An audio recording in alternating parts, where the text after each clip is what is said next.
I had a very formative experience with change where growing up, I was a budding concert violinist. I was studying at Juilliard under Itzhak Perlman, and I had these dreams of going pro, and everything was going according to plan until I had a hand injury that ended my dreams basically overnight. Obviously, as you can imagine, I was 15 years old. I was totally devastated, totally unmoored. But one thing was so curious about my grief, which is I wasn't just grieving the loss of the instrument, I was also grieving the loss of myself. Yeah. And I wasn't really expecting that. I mean, I think sometimes it takes losing something to realize how much it meant to you, right? How Mhm. formative it was, how much it defined your sense of value. And that was such an important lesson. Like, oh, maybe it's important for me to define myself maybe a little more expansively. And the lesson that's taken me decades to learn actually is it can be more sustainable to define ourselves not simply by what we do, but by why we do those things. Mm. This gives us a softer landing when life makes other plans for us. Welcome to the Evolving with Gratitude podcast. I'm your host, Lainey Ralph. I'm an author and speaker, and I'm here to help you optimize happiness, relationships, and performance. Have you ever noticed that not knowing can feel worse than bad news? Cognitive scientist, podcast host, and Chris Hemsworth's brain coach on the National Geographic series Limitless, Dr. Maya Shankar has spent years studying how people navigate change, especially the kind that arrives without warning. In her new book, The Other Side of Change, Who We Become When Life Makes Other Plans, she explores why uncertainty can feel so unbearable and what actually helps us move forward when life veers off course. Here she is. Enjoy Maya Shankar. Maya, I am thrilled to get this chance to talk with you. I mean, I'm going to try not to fangirl out too hard here, but I'm a listener of your podcast and I can't wait to dive into your new book. So that's a very long way to say welcome. Thank you so much for having me, Lainey. It is really a pleasure to be here. Well, let's get right into it. First of all, uncertainty. This is a lifelong struggle of mine. Me too. That makes both of us. So you're writing a book, The Other Side of Change, and uncertainty and the loss of control is a big part of why we struggle with change. Is that fair to say? Yes, that is perfectly said. So, change is scary for all sorts of reasons, but I think one of the biggest reasons is that as humans, we love having a firm grip of the steering wheel, right? We love knowing how things are going to turn out and that we can actually control outcomes and dictate how our lives unfold. And I think when a big change happens in our lives, when that proverbial anvil falls from the clear blue sky often, it can shatter the illusion that we are in control and we're forced to contend with the limits of our control. And I think one reason that I was drawn to studying change is that exactly like you, I'm so terrified of uncertainty. It fills me with so much anxiety. I always want to know how the story is going to end. And there's this fascinating research study which says that people are more stressed when they're told they have a 50% chance of getting an electric shock than when they're told they have a 100% chance of getting an electric shock. And it sounds wild, right? But I think so many of us can resonate with this, which is we would rather be certain about even a negative outcome than to have to grapple with any ambiguity. I would be like, just tell me the shock is coming. Tell me. Exactly. I just Why? want all the shocks. I don't want to have to deal with, any anxiety about whether it's coming or not. So much of your beautiful book resonated with me. And one of the things that you said is whenever I face a setback or a failure, my instinct has been to jump into action and to try to reduce any uncertainty by outworking the challenge. And my friend, I'm right there with you. This will be a very cringy example, but I just want to show you, like, if I could give you a specific example of how I have. Please, I would love to hear it. For my first book, it took me 5 years from the publisher approaching to it coming out. The launch day was March 13th of 2020. Like, champagne problem, got to write a book. I get it. But it was so frustrating that I had spent all that time building up to this and then to have the uncertainty. So my second book, I did it in 10 months because I just completely went into overfunctioner mode. So the second book happened during the pandemic. That's like, I just wanted to give you like a really vivid example of how I overfunction. Yeah. And the other interesting thing about the story you mentioned with it coming out on March 13th is that I think people like you and me, we try to anticipate all of the potential problems we might face. And oftentimes, life throws us one that we never could have anticipated. They weren't even in the list of possibilities of things that we would have solved for, or gotten ahead of, or what have you. And I think that's been the most humbling lesson in my life navigating change, which is, I embark on a new venture, for example, and I think, okay, here are the 18 things that I think could go wrong.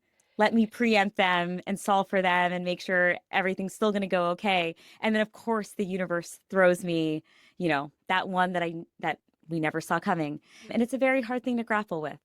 Is it just us, Maya, or does everyone? Because I'm going to tell you, I there was some event that we were planning, and I'm telling the group like, hey, I really struggle with uncertainty, and someone comes up after the event and they go, I didn't realize you struggled with uncertainty, and I was like, what do you mean? Don't we all struggle with uncertainty? I just assumed that was like a default for everyone. Is that not?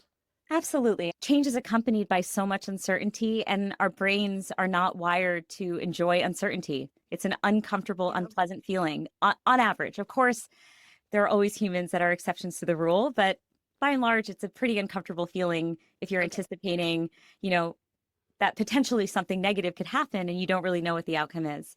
I should say, on a personal level, the reason that I even wrote The Other Side of Change is I really struggle with change. I'm scared of it. I have been a planner since the time I was 5 years old, right? I was making 5 year plans and 10-year plans and 15-year plans. I feel like I spent so much of my youth living in the future. And it's only in more recent years that I'm learning how to live in the present, in part because I've seen so many of my plans go awry. I've seen my life veer off course on occasion. And I want to share one reflection with you, which is when I've gone through really hard moments in my life where, again, things went off course and I wasn't expecting it to happen a certain way. I was always greeted by this mantra that we have in our culture, right? Which is you can't control what happens to you, but you can control your reaction to what Mm-hmm. happens. And it has ancient wisdom baked into it. And it's meant to be a very empowering mantra. But I just remember a couple of years ago dealing with some major heartbreaks in my personal life. My husband and I were trying to start a family and we weren't successful. And that mantra fell on deaf ears in that moment. I was like, Mm. okay, it sounds great. Yeah, I would love to change how I feel about this situation. I would love to think differently. How the heck do I even do that? I didn't have a concrete plan. And so my book, The Other Side of Change, is a response to my need in that moment. I wanted a guide. I wanted someone to tell me, okay, here are the practical strategies. Here are the tools that you can use to actually start to think and feel differently about your change. Or here are the right questions you should be asking. Here are the right thought experiments you should be engaging in. Because I just felt like without that practical component, I was totally stuck and just in this vortex of rumination and Yeah. self blame and all the other negative emotions that can accompany a change. Well, I appreciate that you and I are not the outliers here. That Definitely not. and that is why people need to get your book. And one of the things you talk about in the book, the end of history illusion. Yeah. And I'd really love for you to share with us like what is that and how does that help us to move into a space of maybe more curiosity and self-compassion? Yeah. So, as a cognitive scientist, I, of course, love so many of the biases that the field has uncovered, but actually, the end of history illusion is one of my favorite. And it's really changed the way that I live my life and the way that I see my future. So, in a nutshell, the end of history illusion says that we wildly underestimate how much we're going to change in the future, even though we fully ag- agree and admit to the fact that we've changed considerably in the past. Mm. So, for example, Lainey, if you were to show me footage from me in high school or college, I will have such a cringe moment. And I will be like, how is that even the same person as me? And why is she wearing those clothes? And why is she wearing a white dress with black flats? That doesn't make sense. And so I will distance myself from that person and think of myself really as like a totally different person with new beliefs and perspectives and attitudes on the world. But if you were to ask me what future Maya looks like, I'll say more or less the same. I'm the finished product, done changing. And I think we kind of all intuitively feel this way that we are I think one of the researchers who coined this term says it's like we see the present as this watershed moment in which we become the person we'll be for the rest of our lives. It's so beautifully said. And so the reason that this is relevant to change is that at the outset of a change, we can feel incredibly daunted by Mm. the road ahead.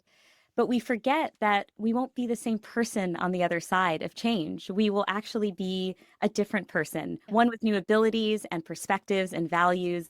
And that person might actually be far more capable of navigating the change than our present day selves. It's so funny to think about if I'm getting it right. It's like, oh, back then I was, wow. I mean, I've come so far, but I'm not going to change anymore because this is already like really good compared to where is that I a think it's a layperson? component of it. But like, even if you don't think the present is really good, That's true. like you said, you at least feel you've traversed so much ground between then and now. It's at least an improvement on the past, right? Yeah. And so, but it's just such a funny quirk of our brains. But accounting for that, understanding it is actually such an asset because it means that when we are feeling really intimidated by a change, maybe we have reason to feel hopeful, right? A new version of ourselves is going to be emerging on the other side. That's why my book is called The Other Side of Change, because I've seen time and time again all the people that I interviewed for the book, all the people I interview for my podcast, A Slight Change of Plans. Would they will their change to happen again? Of course not, right? Who Mhm. would want to invite an illness into their lives or a loss? But are they grateful for the person that they transformed into as a result of their change experience? Absolutely. And that's been such an uplifting message for someone like me who is really fearful of change, right? Yeah. It's a good reminder that when a big change happens to us, it can also lead to lasting change within us Yeah. in ways that we can shape if we know, the right questions to ask. Well, the stories in the book are very compelling. Like I really want people to get this book and listen to these stories. And there's some of these stories you're going to be like, My problems are not that bad." I mean, not that that's the intent, but there were times No, where I mean, I it's was, perspective giving for sure. yeah, for sure. And I think one of the things, and you're kind of talking about it here, but this rethinking of identity, and that whether the change is one you're actually trying to make or something thrust upon you, it can be hard to let go of, well, this is who I am now. What will I be on that other side of change? So if I get to that other side of change, what does that say about who I am now? Hmm. Right. So, first of all, I want to say I'm so glad that you enjoyed the stories. I will say that it is the greatest gift of my adult life to have been in conversation with the people that I profiled for this book. I mean, I had the fortune of being able to interview each person on multiple occasions over several years. And when you have that depth of interviewing, you get to know someone in this robust way where the full picture is painted for you, right? Of why they responded to a change in a particular way, or what the backdrop, like what was the context Yeah. for why they navigated their change in a particular way. And when I was thinking about what this book could be, I actually challenged myself. I said, Maya, try to find the most phenomenal, extraordinary stories of change in the world and write about them. But importantly, find the universal lessons that sit within them. Because to your earlier question, Lainey, you were like, are we alone? Is this just us? Why are we so afraid of uncertainty? Why are we so fearful?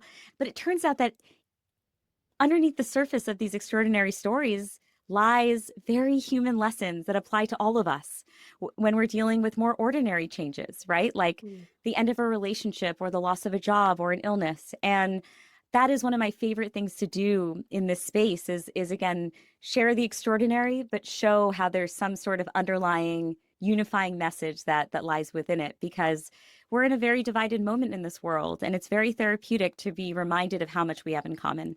And then to your question on identity, that was something that took me a long time to kind of figure out. So I knew that change was accompanied by uncertainty. I knew that was one reason why we can be very fearful of it. But it took me interview after interview after interview to start to realize, oh my God, one reason why change is so destabilizing is that it can threaten our fundamental sense of self.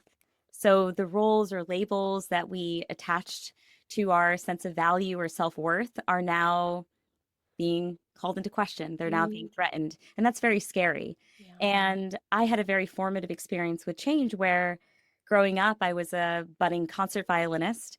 I was studying at Juilliard under Itzhak Perlman, and I had these dreams of going pro, and everything was going according to plan until I had a hand injury that ended my dreams basically overnight.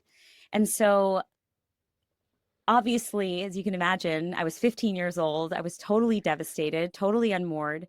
But one thing was so curious about my grief, which is I wasn't just grieving the loss of the instrument, I was also grieving the loss of myself. Yeah. And I wasn't really expecting that. I mean, I think sometimes it takes losing something to realize how much it meant to you, right? How Mhm. formative it was, how much it defined your sense of value. And that was such an important lesson. Like, oh, maybe it's important for me to define myself maybe a little more expansively.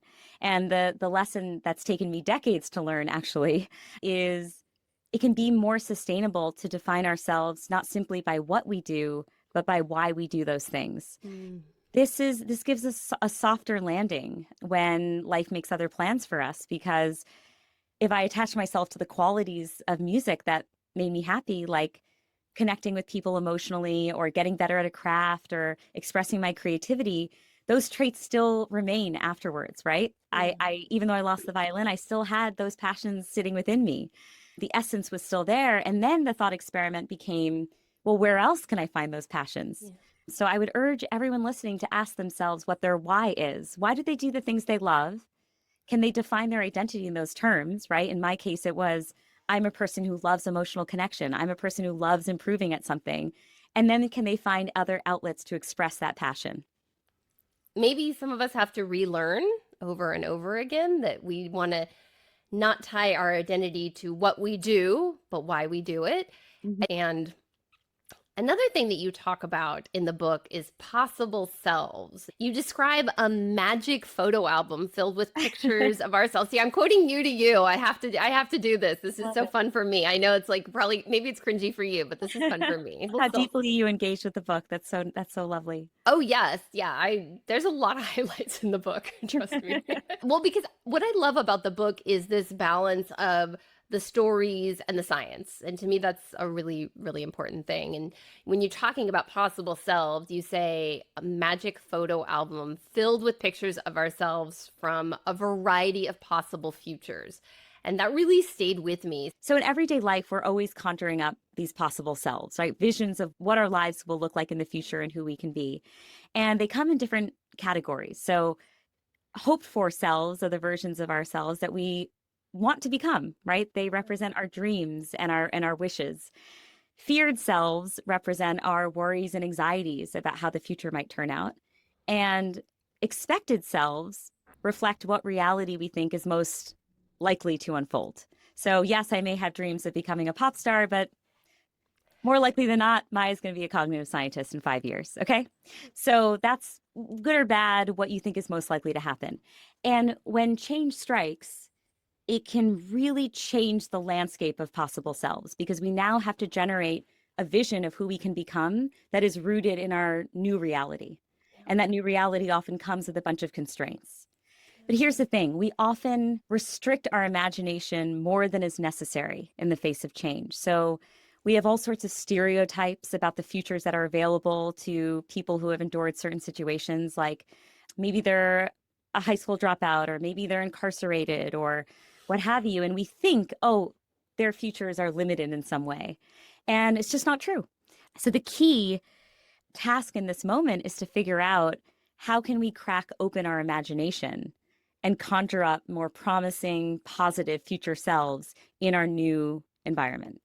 You said the word limitless, so you kind of walked me to it. I can't not mention that you are Chris Hemsworth's brain coach. And that wasn't the show called Limitless? It was called Limitless. Great Okay. memory. Yeah. Okay, yeah. So I'm sorry, I wasn't prepared to talk about that. But if you want to, is that a fair connection? Because he did not see himself as a drummer. Is this a spoiler Absolutely. alert?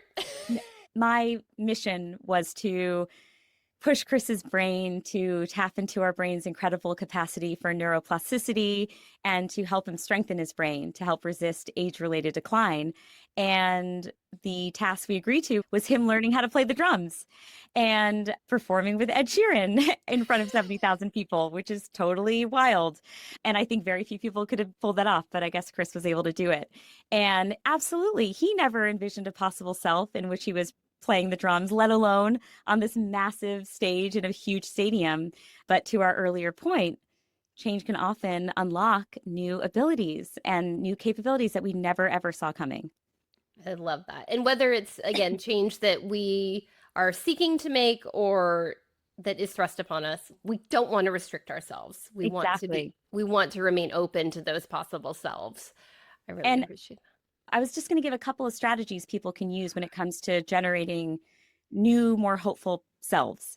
So, the first is to remember that just because you're experiencing a change doesn't mean that you've lost all of the talents and skills and abilities that you've built up until that moment in time. So, when it came to the violin, for example, yeah, the technical part of playing the violin wasn't going to be useful to me in future pursuits, but guess what would be? All the grit I had built, the resilience in the face of failure. Oh my gosh, I failed so much and like built thicker skin, a love of learning and that. Yeah. improving at something. And so, a helpful question that people can ask at these inflection points is who else can this person be? Hmm. Right? This person who's had these particular set of experiences and has built these particular skills and has these technical abilities, whatever they are, how do those lend themselves to another step? And I think that's nice because it also helps build some continuity between your past self and your future self. The other thing I would recommend is to invite what's called moral elevation into your life. So, this is one of my favorite concepts in the field of cognitive psychology. Moral elevation is that warm, fuzzy feeling we experience when we witness someone else's extraordinary actions. It might be their ability to forgive someone, or their compassion, or their generosity, or their resilience, right? Any upstanding character trait falls into this bucket. And when we experience something like that, it doesn't just make us feel good, it actually changes our brains in a really Mm. powerful way. Because when we witness someone acting in a way that challenges our understanding of humans and what they're capable of, it also cracks open our own imagination about what we're capable of. So in the book, I write a story about a young man named Dwayne who was sentenced to 9 years in an adult prison as a result of a carjacking. And, 16 years old at the time, terrified of who he might become while in prison. He has all these stereotypes, right, about Mm. what that inform what he sees as his destiny.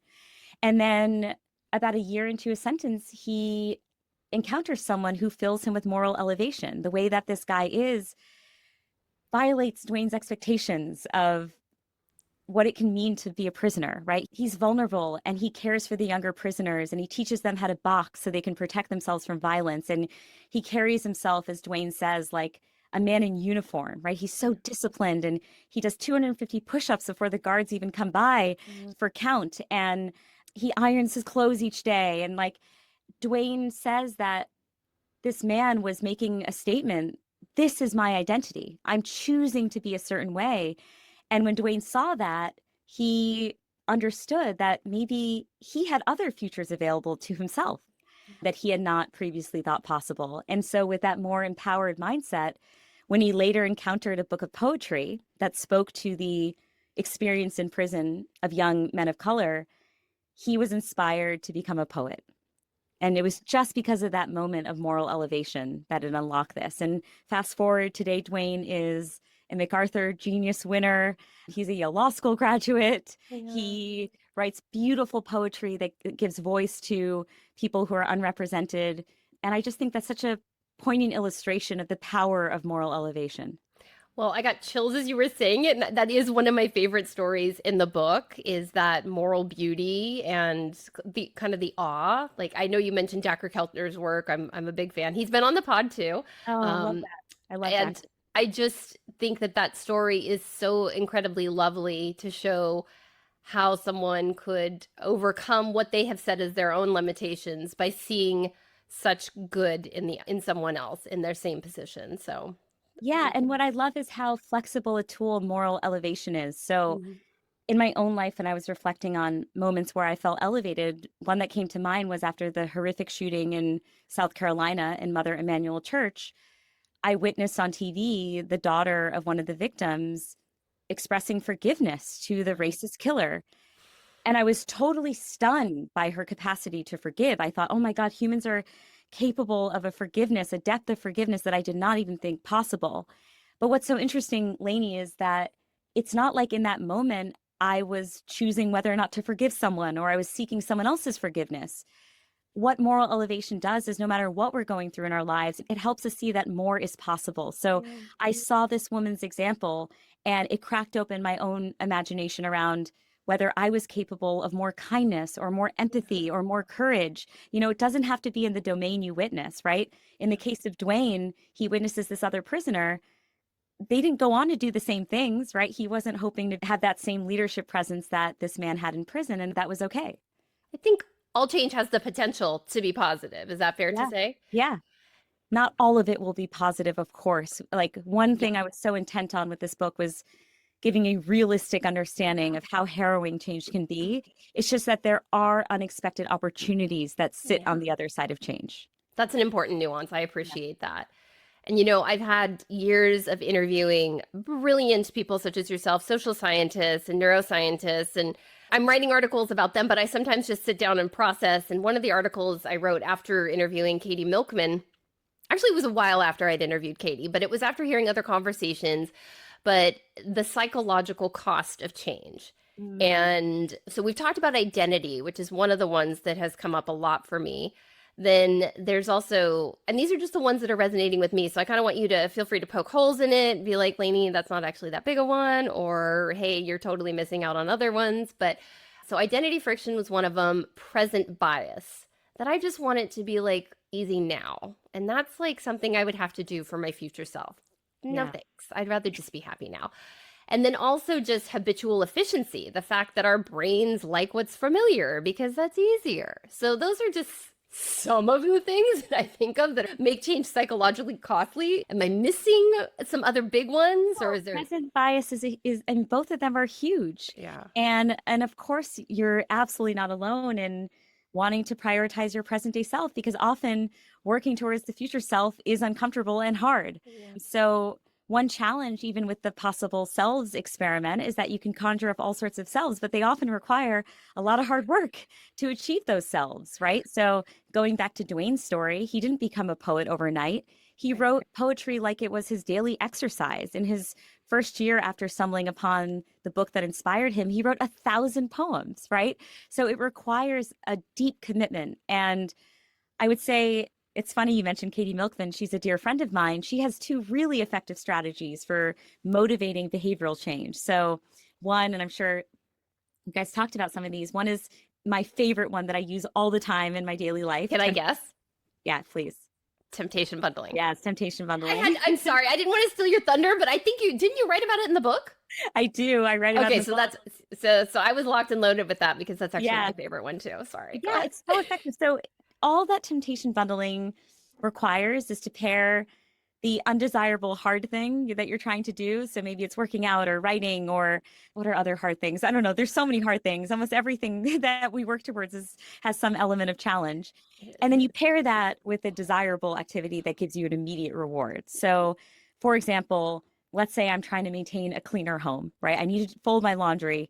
I need to, do the dishes more often. You pair that with listening to your favorite podcast or listening to your favorite music. Oh, And importantly, you need to deny yourself access to those rewards in other contexts. yes. So you can't like listen to your favorite music in other settings because then you lose the powerful bond that hard activity has with the immediately rewarding activity.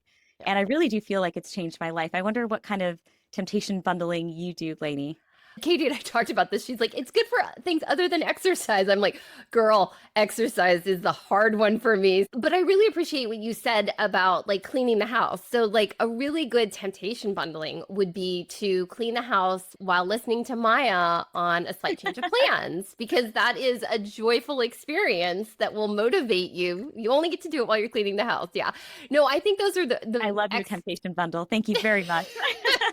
But seriously, exercising is the tough one for me. So it is my favorite podcast I listen to at the gym. Mhm. And there's other ones too, and sometimes I mix it up, but it's definitely the most effective for me with exercise. I also do have one for writing. Oh, that's So great. I was born caffeinated, and you really don't want to see me after like a full latte or anything like that. I'm so sensitive to caffeine that even decaf is a lot, but I do like the taste of it. So I will allow myself to drink 1 cup of decaf coffee while I write. That's my Oh, I temptation love bundle. that. So I have my equivalent. So when I was Okay. writing this book, which took me 3.5 years, because I apparently am a crazy perfectionist, I had a bowl of these coffee candy chews that I would just down during my writing session. So I was basically allowing myself unlimited candy anytime I was writing. And That's that was so I was a child basically, but that was a very powerful motivator. But that is what I think that is what we have to do to overcome that present bias is that temptation Absolutely. bundling. So, Yeah. Another really effective strategy concerns how our brains form memories. So, one of the most fascinating insights about the brain is when we reflect back on an experience, we don't give every moment equal weight. yes.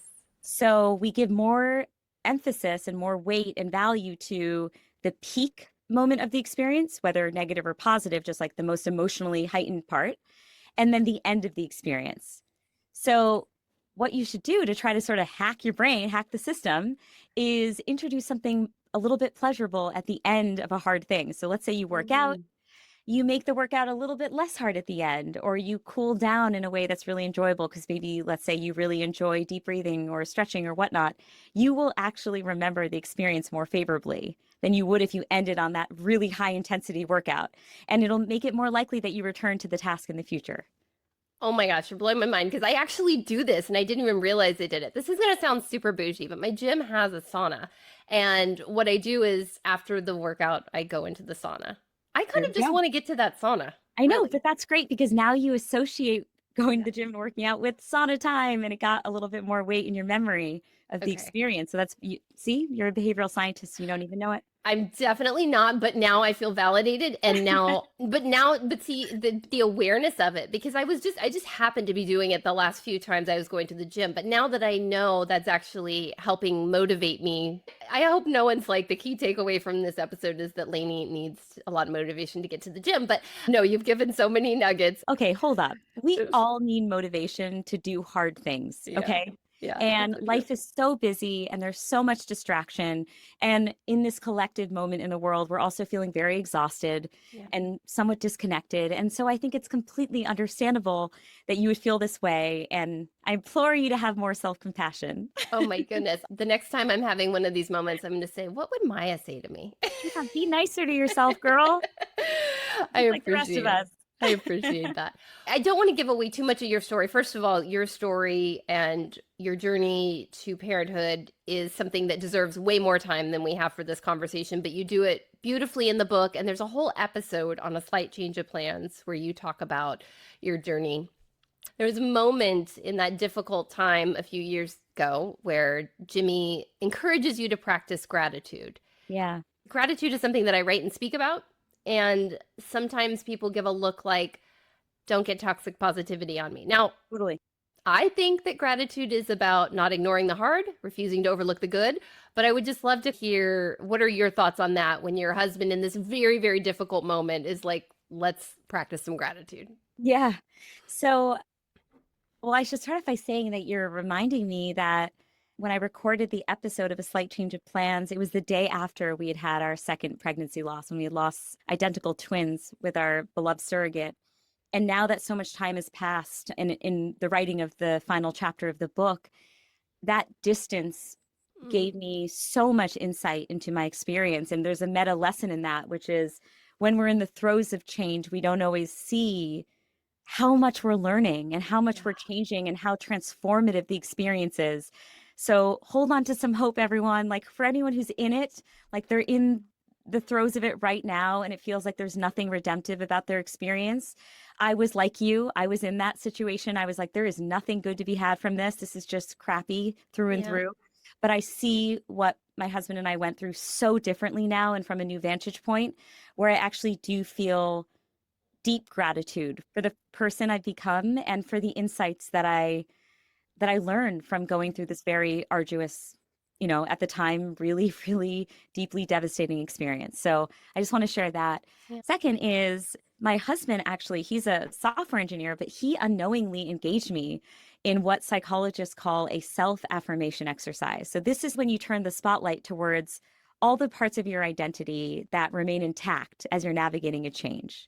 Yeah. So it's all the parts of you that are still very present and still very much there that are not threatened by the change you're navigating. Let me set the scene for the day. Okay, we wake up, we find out that our surrogate is bleeding.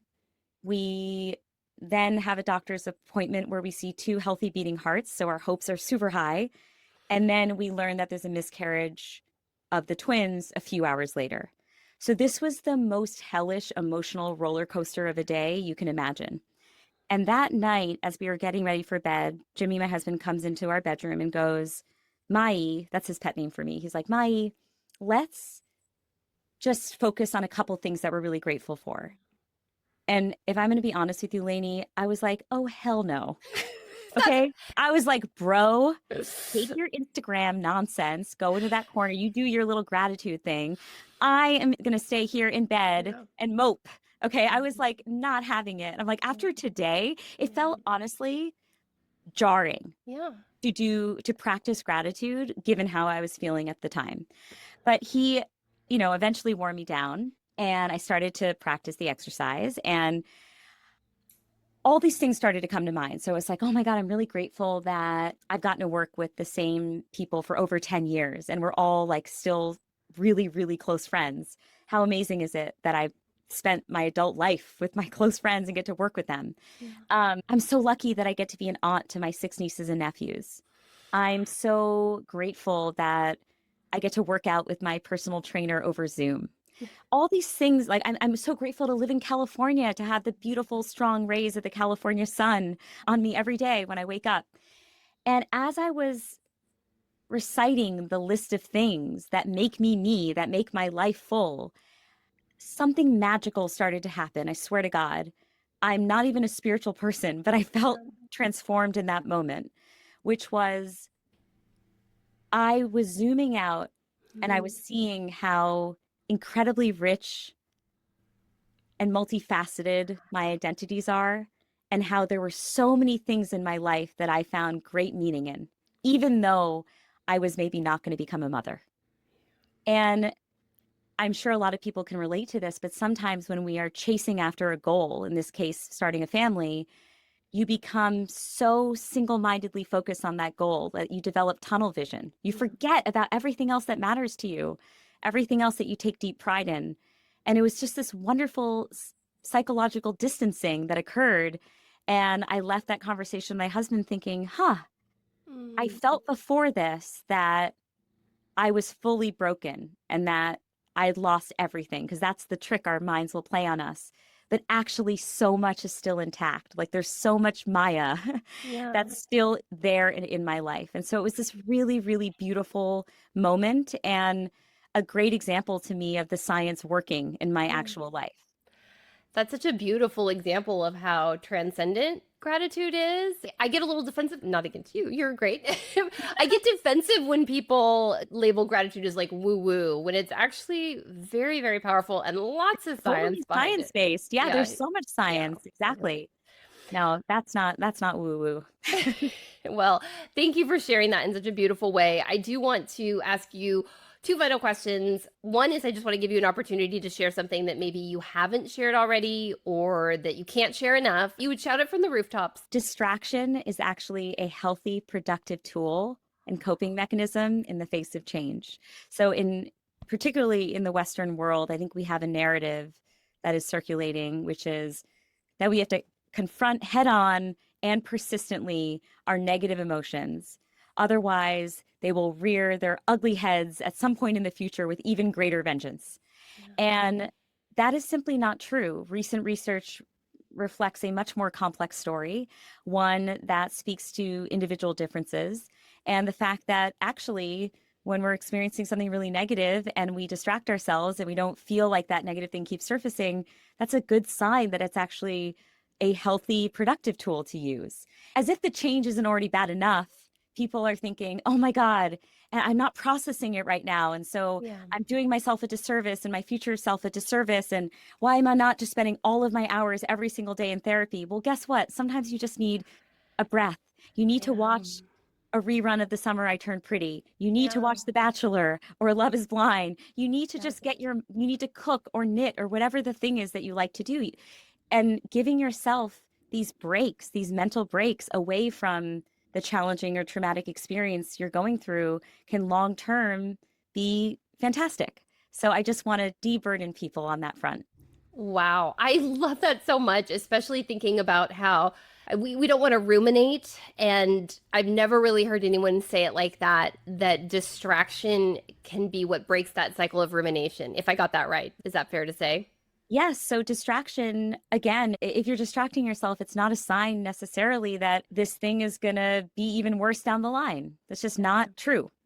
So I just want people to be mindful of that and to find things that they love and to give themselves permission to do the things they love. And if you come out the other side having done a crafting thing or cooking, baking cookies or whatever it is, and Yeah. you're feeling really good, that's great. You weren't suppressing horribleness. Like, I'm giving you Yeah. full permission to enjoy that distraction. Well, I have to loop us back to uncertainty because I will tell you, I will go to the mat with anyone on this. I love Hallmark movies now. I used to hate them pre-pandemic. I thought they were such like not worth our time, and I have now come to love Hallmark I movies love it. because I need a little certainty in my life. And so this is my distraction when I'm feeling And like they always have such a clean, perfect ending. It's great. They don't even seven try to surprise you. They're like, nope, they nope, did end up fully in love nope, and they have a 7 minutes. super happy life. It comes to conclusion in 7 minutes. I've timed it. But I'm like, oh, are they going to do it? I'm like, oh yeah, they got 7 minutes. This is going to And work it's out just Hallmark. fine. So Yeah. yeah, it's not going to let us down. Maya, you are an absolute delight. And I have had so much fun chatting with you. I know everyone's going to want to stay connected to you. So, what are the best ways for those who are listening or reading, staying in touch Yes. with you? What a pleasure it was to connect with you too, Lainey. And it seems like we are very much kindred spirits. So the first way is to buy a copy of my book, The Other Side of Change. It is definitely the thing I'm most proud to have created. It was a total passion project from the outset. And my hope is that they will be able to navigate change better and with a greater sense of possibility. They can also follow A Slight Change of Plans wherever they get their podcasts. It's free on all platforms. And you can also follow me on Instagram at Dr. Maya Shankar. So DrMayaShankar. I'm going to put a link to The Other Side of Change in the show notes so people can get their copy ASAP when they're listening to this. If they're listening to this the day this drops, that is actually your launch day. So It is. yes, we're aligning it. So if you're hearing this the day this episode drops, it is also the day that this incredible book is out in the world. Link is in the show notes. Go ahead and click on that, grab your copy. And Maya, oh my gosh, I could talk to you for hours. I promise I'll let you go, but it's been so fun. And thank you. And then thank you all who've been listening. Thanks so much. If you're grateful for this episode, please be sure to subscribe today. And if you're feeling really thankful, please submit a review and share with others so they know the value.